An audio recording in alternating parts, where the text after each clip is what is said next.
Bro, he died. Nah. I wish. Here we go again. It's finally time to talk about Sword Art Online 2. The Phantom Bullet arc, specifically. In this batch of uneventful, boring episodes that manage to accomplish absolutely nothing, we have Stone Cold Kirito facing off against Death Gundertaker, and about to see who takes home the delusional, mentally unstable master of reiteration known as Sinon. Also featured in this arc is incompetent Japanese official number 57 and the rest of Kirito's harem cows, whose every line of dialogue is centered around him. The way this arc is complete fucking shit is nothing short of amazing, and I can already tell that this is going to be a rather long video, so we'll be splitting it up into 3 parts. To keep tradition, we'll first be talking about how bad Gun Gale Online is as a game. Then we'll analyze the stupidity of the plot of this arc, and finally, we'll tackle why most of the character actions and motivations make no sense. Strap yourselves in, because if you thought that Alfheim was the worst this series had to offer, you're probably not wrong. But this is shit too, so let's do this. Kirito is apparently too embarrassed to admit. In our world, where MMO FPSs are abandoned and generally regarded as shit because they're simply unbalanced and have irregular spray patterns for their guns, it's insulting to me to think that anyone thought Gun Gale Online would work as a game. In the past, I've said that Aincrad and Alfheim were terrible games, and I stand by that. Aincrad's problems boil down to being illogical in some areas and watered down as a whole. Alfheim was an unbalanced mess of a game that was also highly illogical and contradictory in design. But Gun Gale Online is a flat-out betrayal of every FPS mechanic I've ever seen, and a complete failure of a video game that no one in their right mind would play. All or most VR MMOs in this universe run on the same engine, as established at the end of the Alfheim arc when Kayaba gives Kirito the Seed, essentially a set of packages that you can use to create a virtual reality world. Because of this, accounts made in games that were constructed using Seed are transferable between various games. When Kirito transfers his Alfheim account to Gun Gale, his avatar has changed significantly and he can't change it. That's because when you're thrown into Gun Gale, you're given a predetermined look that you have no control over. This is why Kirito looks like a girl for this arc. I have no problem playing as a female in a game, I do so for some, but I know a lot of people who do. Regardless of the gender issue, a game where you have no say at all in what your character looks like would probably be a con for a lot of people. And this is far different from choosing a character from a set in a game with no character customization, because your VR self will resemble your real-life self, and I can only imagine people being a little upset if they happened to look a certain way they didn't want. So, after you've got your character whose appearance may or may not be to your liking, you've got to choose a build for your character. There's a few builds to choose from, but it doesn't really matter because one of the major issues with builds in this game is that it can apparently take 8 months to construct a build worth a shit. That's ludicrous. It taking that long to grind it out to make a build that could actually compete with other characters would lock you into that specific build and not allow you to experience any of the other builds' abilities and gameplay mechanics. Not to mention, who the fuck is actually going to wait around that long to make a build? That's almost an entire year spent building one character with one heightened set of abilities, and this all hinges on the concept of the game being balanced, except it isn't. It stated that the balance of the game is constantly shifting, and if this weren't bullshit enough, it's also stated that agility-based builds used to be the best, and now suddenly that has changed, and now strength builds are better. So imagine that. Imagine working on a build for 8 months, only to be told that your build is actually inferior and you're screwed. It goes without saying that anyone with a brain would up and quit the game and declare it to be fucking bullshit. Believe it or not, this is just the tip of the iceberg when it comes to how atrociously bad Gun Gale Online is. There exist 2 types of first-person shooters in our world. The ones that were designed for PCs and the ones that were designed for consoles. It's simple, and that's how our shooters work. Gun Gale Online introduces a new way to play FPS games, and it's called a defensive assist system. It's so fucking god-awful that I can't believe anyone came up with this. With the exception of a sniper's first shot, every shot you fire at a player will have a line showing the path that the bullet will take. These are called prediction lines. This means that it is possible for players to flat out dodge every shot you take at them if they move out of the way fast enough, and it's not difficult to do so. In addition, there's also a display circle when you aim your gun. Let's talk about how goddamn stupid this concept is before we talk about how goddamn stupid the actual system is. Gun Gale Online is a VR FPS, meaning that you're likely aiming down your sights when you're firing a gun. Every first-person shot in the anime is like this.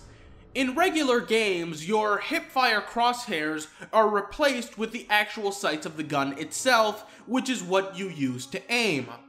Now, in Gun Gale Online, there is ADS, but there's also this stupid display circle moving around.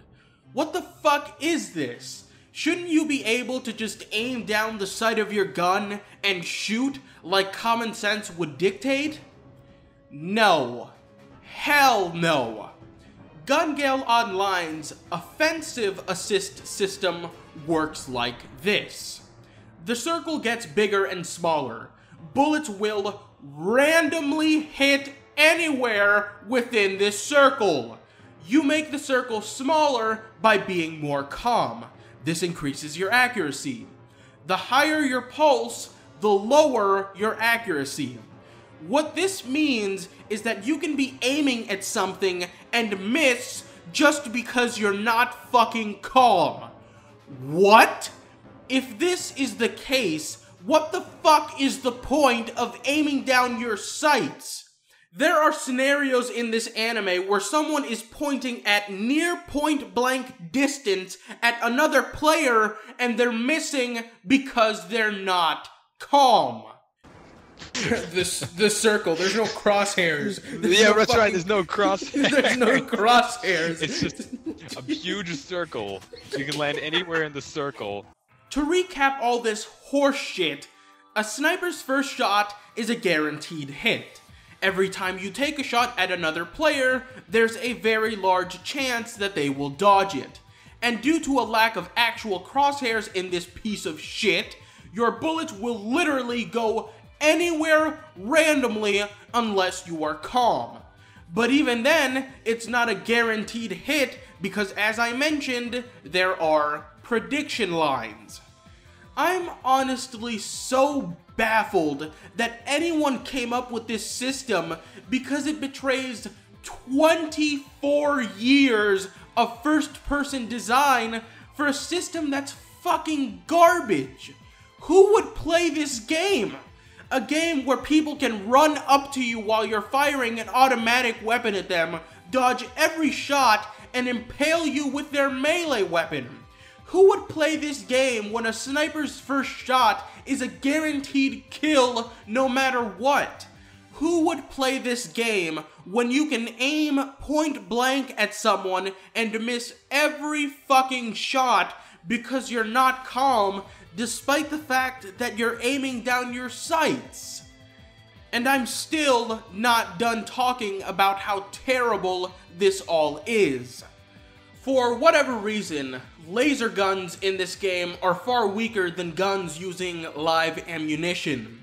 If you buy a defensive shield, laser guns are totally useless in PvP. Why would you bother programming a class of weapons, and weapons that a player may really want to use because of their visual and technical differences, if you're just going to make them obsolete in PvP, thus unbalancing the game even further? Gun Gale Online is described as a very competitive game, but the only time you can use the entire arsenal of laser guns is in PvE. This is ridiculous. In addition, Gun Gale Online features locations that are to the scale of actual cities, yet does not have a teleport feature. That's nonsense. Now here's a ridiculous concept. This place is legitimately the size of a city. Yeah. There's no teleporters. You have to run or use a vehicle 3 kilometers away, and there are no teleporters in the game. Try to imagine having to walk from point A to point B in GGO's city without any sort of teleport feature. Now, you're probably thinking that there's got to be cars, and there are, but the only vehicle we ever see being used is described by Sinon as really hard to drive, and she also says that almost no one can handle them. So basically, there's no teleports, and the vehicles are hard to maneuver.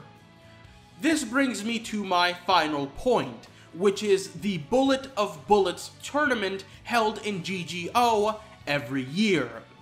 It's the combination of every shit mechanic I just mentioned and introduces even more blatant stupidity.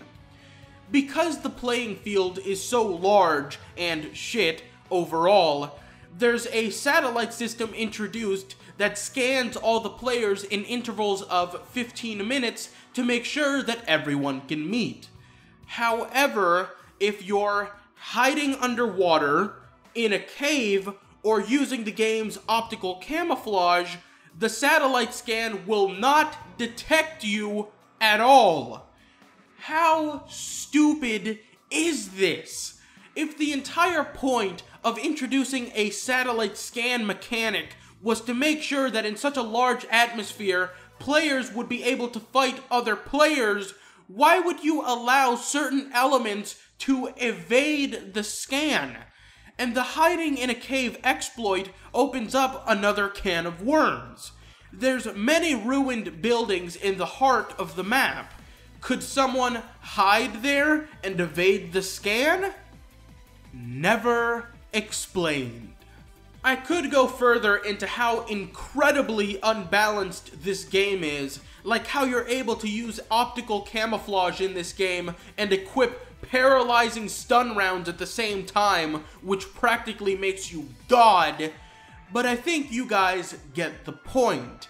No one would play this piece of shit game because it fucking blows.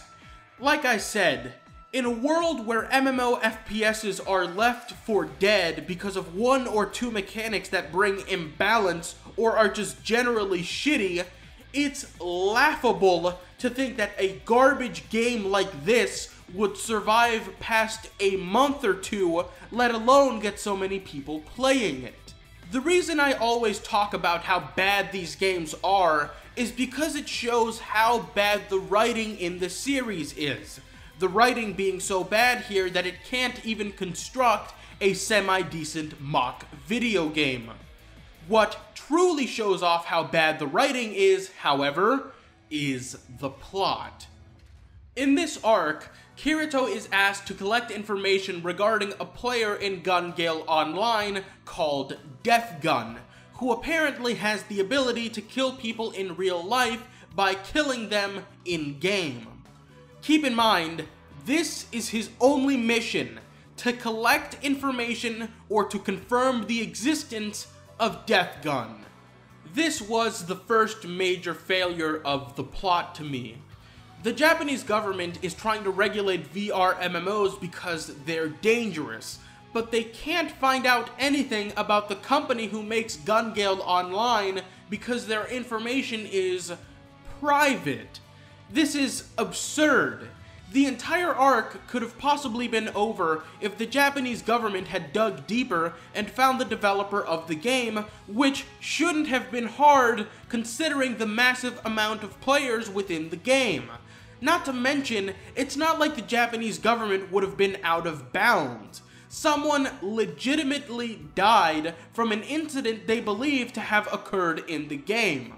If Zaskar, the company that made GGO, had no comment on a death in relation to their VR game, which should be a big deal by now because VR games have literally killed thousands of people, I think the Japanese government could do a little better than sending a teenager to investigate. Once Kirito gets into GGO, after not telling Asuna what he's really up to for no reason at all, he meets Sinon, a sniper. Shortly afterwards, Kirito meets Death Gun, who reveals himself to be a member of the Laughing Coffin Guild. Do you remember Laughing Coffin? No? Well, they only mention this guild twice, so I don't see why you would. That's it. That's it. That's how the episode ends, by revealing that he's a member of a guild from a long time ago. That we never knew anything about. That was referenced twice in the last series. Who could possibly give a fuck? Right? Laughing Coffin was a guild in Aincrad who was notorious for player killing. They are referenced a grand total of 2 times in the Aincrad arc and never once in the Alfheim arc. As if it isn't bad enough that they try to make this a big deal, Kirito has this flashback to his time in Aincrad when a clearing force wiped out all the Laughing Coffin members. This convenient and stupid flashback nearly borders on a full-blown retcon because we had no indication that this event ever happened until now. No one mentions it at all, and this only gets dumber. Kirito actually begins suffering from PTSD because of all the members of Laughing Coffin he killed, including Kirito. Why didn't this happen back in Aincrad, or even Alfheim? Oh, right, because this flashback never happened, and it's a complete ass pull. Kirito gets over this quickly when he talks to a nurse who's helping him transition in and out of GGO. The resolution of this conflict basically boils down to the nurse telling Kirito that it's okay that he killed those people because he had a reason to, which is something that he should have come to the conclusion of himself because she's right. Laughing Coffin were murderers, and Kirito did what he needed to protect himself and the people he cared about. What baffles me is why he didn't have this conversation with Asuna. He keeps her totally in the dark, despite her being the best person that could relate to him. In this scene, they also set up a large plot contrivance where the nurse tells Kirito that he'll remember the people he killed and the names of the other members of Laughing Coffin when the time is right. After Kirito's minor, yet major, yet resolved in a single conversation moral dilemma is solved, Kirito enters the Bullet of Bullets tournament with Sinon. It isn't long before they encounter Death Gun, who kills another player in the game who dies in real life. Death Gun then proclaims himself to be Death Gun, and that he will kill with the power he has. It's at this point that the plot shits itself and doesn't care. Kirito's mission was to confirm the existence of Death Gun, and he just did. He doesn't log out, he doesn't try to alert any authorities or the guy who put him on the mission. He decides to follow Death Gun despite acknowledging the very real chance that he could die in real life because Death Gun seems to really be able to kill people. Kirito does so because he wants to find out Death Gun's real name because he still doesn't remember it. This wasn't his mission at all, but the plot needs him to fight Death Gun, so he will. Sinon in this scene is an idiot. She refuses to accept that Death Gun can actually kill people, even after seeing Death Gun kill a player and Kirito telling her that. Sinon herself is a generally contrived character, and although the plot tries to make you sympathize with her, it only succeeds in making her look delusional and borderline insane. I don't even think that this perspective is totally unjustifiable or poorly written considering the trauma that happens to her, but the plot fails overall with her character. More on her later. Meanwhile, Asuna, Harem Gang, and Klein are seen watching the Bullet of Bullets from inside Alfheim. Yes, they're watching a live stream from within a video game. They also decide to meet Kirito's government contact, Seijiru, from inside the game to talk about Death Gun. Why is he meeting them in-game? What the fuck is this?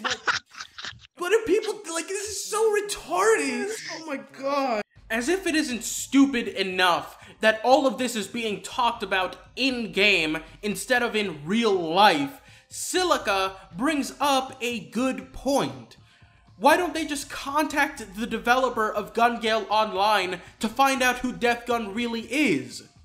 This is brushed off with the developer being overseas, so it'd be, quote, too difficult, which is complete bullshit considering that life and death is literally on the line here. Kirito and Sinon retreated to a cave after fighting Death Gun again, and Kirito becomes a master detective here, able to draw multiple conclusions from looking at Sinon's ass and later looking at a lizard with two tails. He seriously determines that there's two Death Guns by looking at a twin-tailed lizard. What the fuck? What the fuck? They zoomed in. What? What? That's one hell of a conclusion you came to. What's this logic, bruh? Is Kirito like omniscient or something? This is ridiculous. Kirito and Sinon decide to team up to fight Death Gun after having figured out that there's more than one Death Gun. One that kills people in the game, and the other that causes the player to have a heart attack in real life. Death Gun is so powerful that he's capable of destroying Sinon's scope with his own rifle.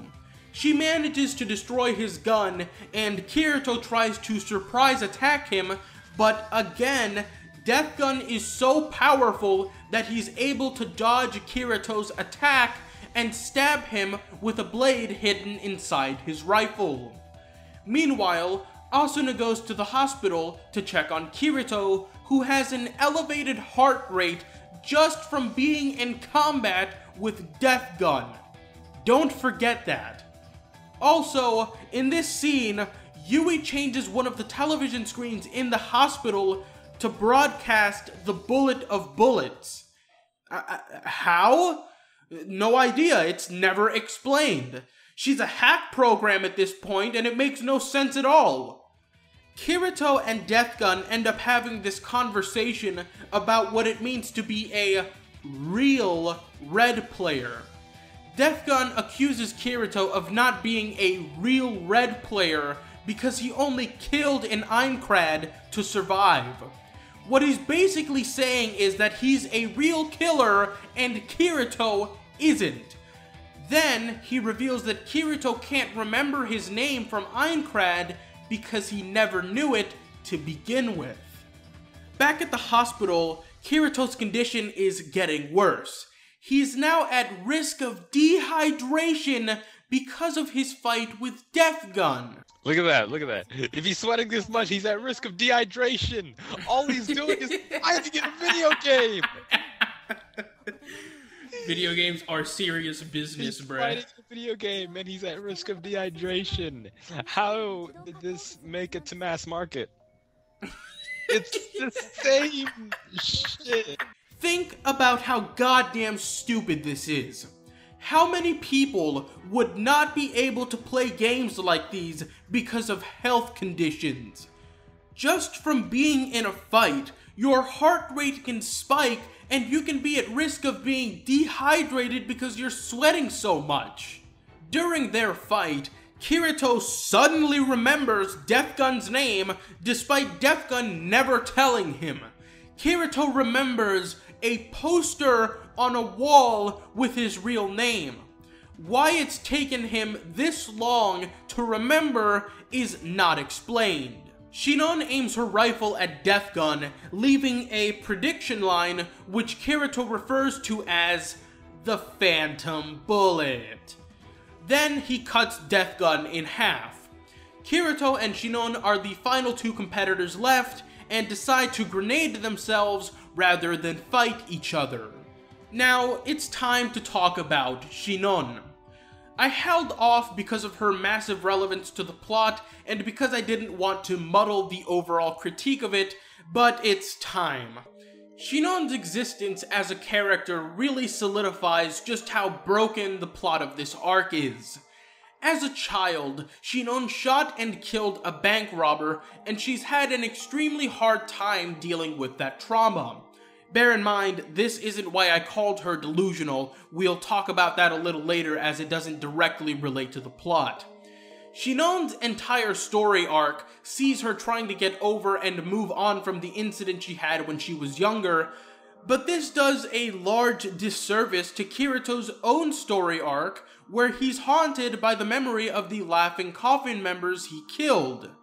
Kirito's story is shafted and dealt with in quick fashion, and makes me wonder why it existed to begin with. You'd think that with Kirito's main character status, she'd be the one helping him over the trauma, as his story would take relevance over hers, but that isn't what happened, and what we get is another Kirito helps a poor girl storyline rehash, while the plot also tries to cram in a Kirito subplot that, while receives a shitty resolution, somehow manages to spiral out and become the main focus of the plot, with Death Gun becoming the central antagonist. As usual, Sinon doesn't have too much of a character of her own, because beyond her interactions with Kirito and her accident, we don't know much about her. Whatever personality she has is pretty much just a copy and paste of Suguha. And this entire plot is a rehash in more ways than that.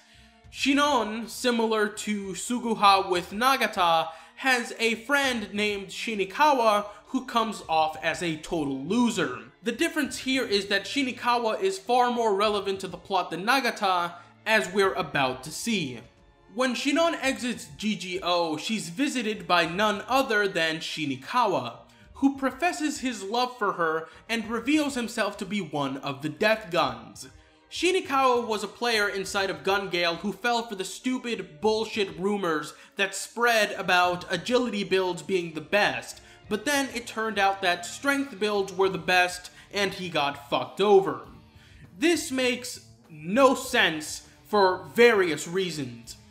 Why would anyone just blindly believe the rumors about a build being the best and not test it out for themselves? Then again, considering that it takes 8 months to make a decent build, It's possible that the players don't have the time to research and must just make a build and work on it. But this is a contrivance within a contrivance. The second reason this makes no fucking sense at all is because of how ridiculously strong Death Gun actually is. Death Gun is the strongest player within Gun Gale without question, and Kirito wouldn't have beaten him without Shinon's Phantom Bullet. Death Gun is uber hacks, yet this guy is complaining about how his build is inferior when it clearly isn't. Death Gun has optical camouflage, paralyzing bullets, and is fast enough to dodge Kirito's attacks with ease. So what is he complaining about? Nothing. It makes no sense. After this confession, Sheena Kawa tries to rape Sinon, because this is Sword Art Online, and the villains are dog shit. See, Kawahara has no clue how to write villains that aren't just either completely empty or rapists. Kirito shows up and beats the shit out of Sheena Kawa, but not before Sheena Kawa injects him with the formula that he used to kill all the people that the other Death Gun killed in the game. This is a perfect example of plot armor, as the place where Sheena Kawa injects him just so happens to be the single electrode for the heart monitor he had at the hospital that he didn't take off. For whatever reason, despite Kirito not being injured at all, he pretends like he is. What the fuck? Oh wait, looks like it came straight out of a comedy, like, oh, I wasn't actually it. The comedic stylings of Kazuto. As the story wraps, we find out that the other Death Gun, the one inside the game that fought against Kirito, was Sheena Kawa's brother, who was a Laughing Coffin member within Aincrad. The motherfucker went crazy and started player killing again, so he targeted Gun Gale Online. I guess being a regular serial killer isn't enough for this guy. He wants to kill people within VR games. Sheena Kawa is also crazy because he gave up actual reality for virtual reality and has trouble distinguishing the two. Then we get some incredibly empty dialogue from Sinon that implies that Sheena Kawa is, in fact, not crazy. And that's pretty much the entire arc. Oh, wait. The best girl makes a cameo at the very end. Yes, Agiel makes a cameo, and Kyo and I pretty much went crazy when it happened. But, what do you call it? I don't know if the later SAO novels deal with this stuff, but maybe they do. Oh my god! Yes! Yes! You know, I think we already covered how stupid most of the character actions are in this arc, so let's end this by talking about how horrible the direction is here. The action is garbage and poorly choreographed, but you probably already knew that. What the fuck? You see what I mean? I don't even understand what went down here. Where was he trying to go? What was he trying to do? He was just driving. The reason I called Sinon delusional is because of how she vomits out exposition to herself in the most inappropriate way. At the beginning of the anime, Asuna says what day it is and what year.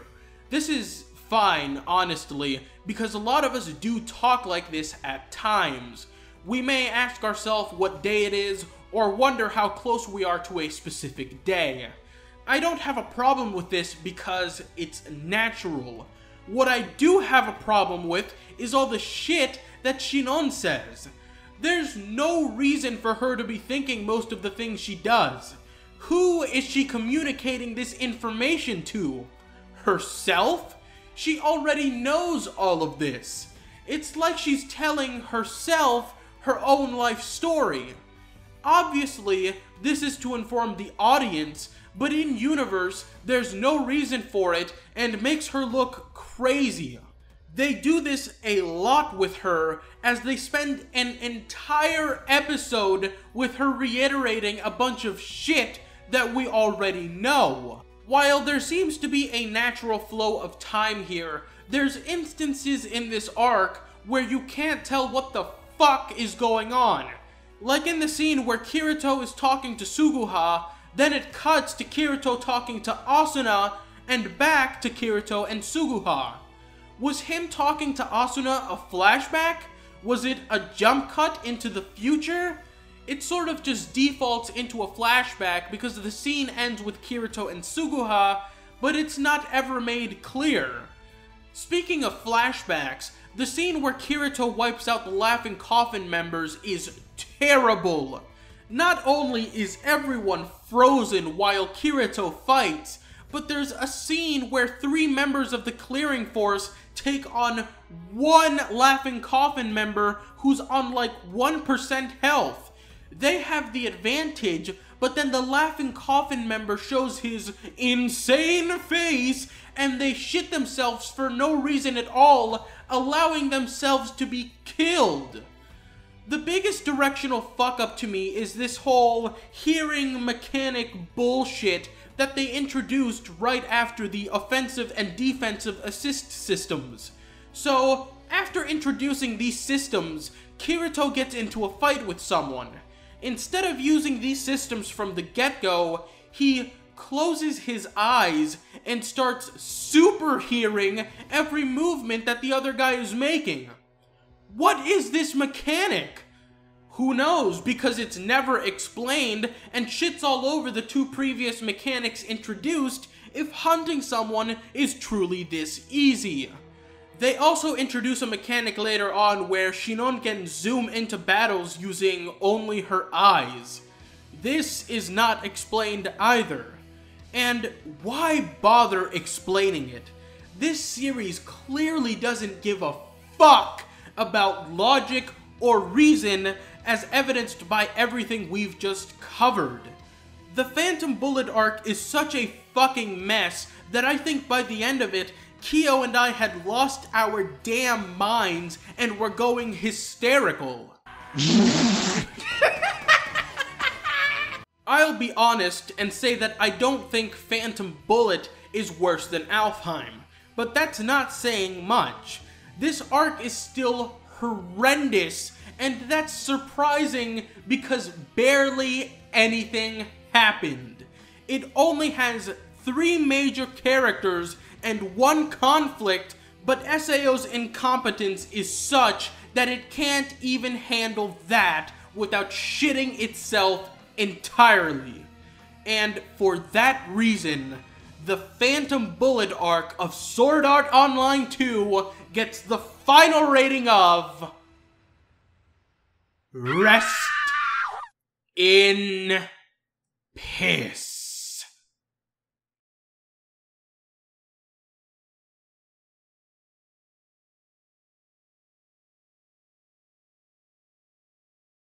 It reminds me of the scene from SAO where they had the guy cornered with 1 health, and then he like looks up with a crazed face, and they're like, "Oh."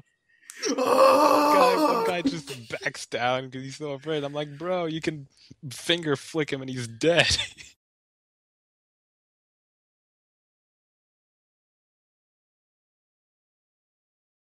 Where he's haunted by the memory of the Laughing Coughing members. Fuck! It's not Laughing Coughing. What a retarded name.